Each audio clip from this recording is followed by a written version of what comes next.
Making money, you are not the best. So I'm going to give you 5 tips today off the cuff.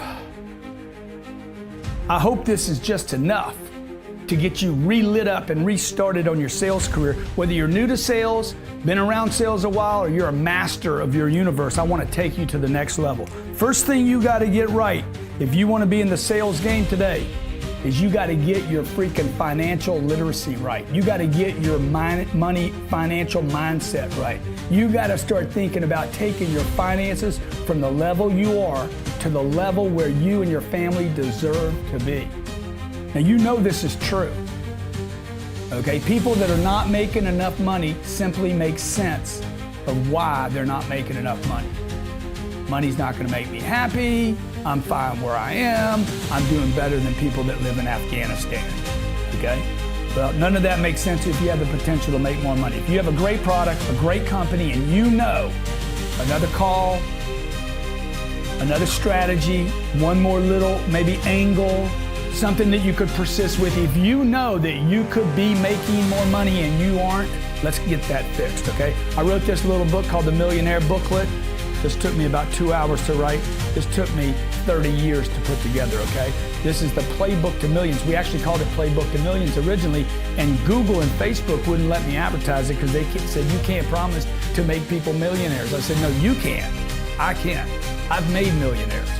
And the first thing to becoming a millionaire, a multi-millionaire, a hectamillionaire, or a billionaire, and I've spent time with enough billionaires now, is they have made decisions to get their money right. Okay, whether they're going public or selling a product, scaling out, they had to make a decision to get the money, the finance model of their household, their business, their product, or their IPO right, if they want to go to the market and become a public company. So number 1, get your money right.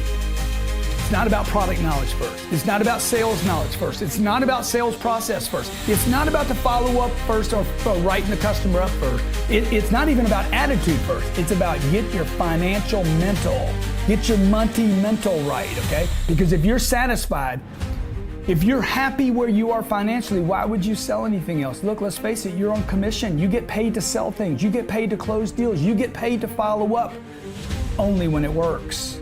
Okay? Number 1, get your money mindset right. When I put this book out, this is 420 pages. Personal finances, creating a millionaire, how to make millions in business. You have a business even if you're just a salesperson. The wealth creation formula, okay? The rest of this book is sales strategies. 320 pages of sales strategies, 100 pages on finances.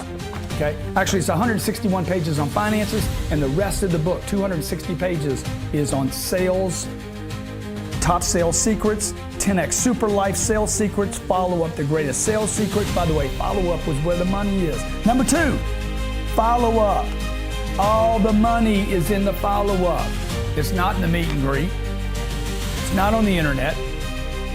It's in the follow-up. You got a lead, somebody's interested. How do I follow them up? And this is where the financial thing comes back into play because the follow-up is hard. Nobody wants to make that second call, much less the third one or the fourth one or the fifth one. Do you know that 25% of all salespeople make one phone call and quit?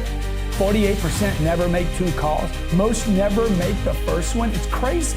Okay? Most of your sales are made, closed, between the 5th and the 8th call. If you're advertising on the internet, there's a good chance you have to call people 8 to 11 times just to get them on the phone one time to qualify them the first time to see if they're even on the right product.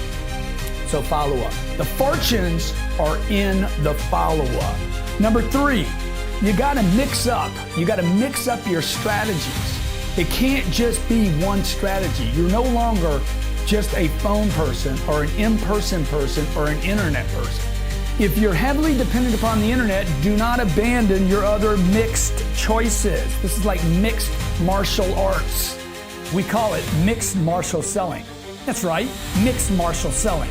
I am the mixed martial arts of sales because I use the phone, I use the internet, I use social, different than the internet. And number 4, I use a personal visit. I will walk in, knock on your door. And number 5, I use referrals. So what are your different mixed martial arts, if you will, your mixed arts of sales today? The internet's one, the phone's one, retail, traditional retail visits, 4, social media, and number 5, referrals, influencers, getting other people to endorse you, okay? Number four, 72% of all salespeople in sales organizations never write a deal up. This is one of the points that Jared wanted me to share with you today. One of the things I built my entire career over. One thing that probably has me responsible for more deals, more closes, more companies, more business than any other single thing I've done in my career. Write the deal up, okay? When I buy in real estate, I've bought and sold $750 million worth of real estate, every one of them. Every property I bought was a sales game. It was all a sales game. First, I had to get my finances right. Second thing I had to do was make a call, follow the guy up. He's trying to sell a property.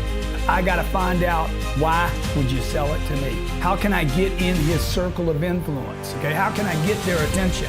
How can I then follow them up to keep their attention? Every real estate deal I've ever bought required me to follow up just to buy the deal, which is a sales job. 3, I had to use my mixed pass to get the deal. 4, I had to write a deal up. I can talk till I'm blue in the face. There's a guy, I wanted to buy his property. He wouldn't respond to my phone call, so what I did was send him an LOI, letter of intent to purchase his property. Number 4, if you don't get to the write-up, nothing matters. You guys in retail, you guys and gals in retail, if you're not writing the customer up, you're showing the product, presenting the product, walking around the product, and you never write them up, you will never close the deal. Every deal you have ever closed in your entire lifetime, guarantee you wrote it up. You didn't talk about it to close it. You had them on a contract, on a proposal. Somebody had to sign something to buy it. You wrote them up.